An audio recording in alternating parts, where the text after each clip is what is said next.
احلى حاجه في الصيف وفي الحر اللي احنا فيه ده، تحليه سهله وسريعه بارده ناكلها كده ترطب على القلب من غير ولا فرن ولا اي حاجه خالص، تتعمل بسرعه وتخلص بسرعه وطعمها بجد روعه.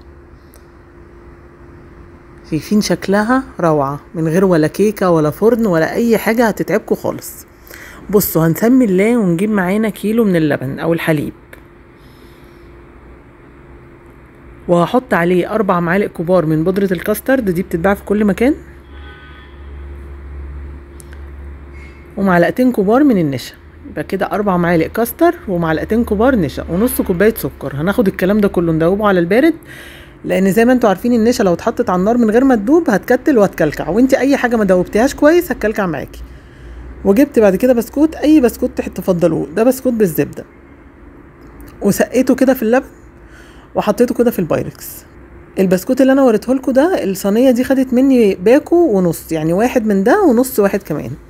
حطيت الكاسترد على النار لحد ما خد قوام معايا، حطيت في الاخر خالص كمان فانيليا، بس اللقطه دي ما بانتش، وصبيته كده وهو سخن. عايزه اقول لكم ان انتوا حركه تسقيه البسكوت في اللبن دي ممكن تستبعدوها، لان احنا كده حطينا الكاسترد سخن، فكده كده هيدوبه، هتحسوا حتى ان انتوا بتاكلوا كيك، مش هتحسوا ان هو بسكوت خالص.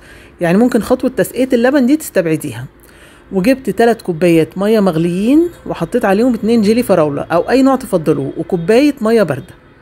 يعني الجيلي ما عملتوش بالطريقه المعتاده 2 و2، لا، حطيت 3 كوبايات ميه سخنين وكوبايه ميه بارده، عشان انا عايزه الجيلي متماسك شويه. سبت الكاسترد بره التلاجة كده، او ممكن جوه التلاجة لحد ما يجمد.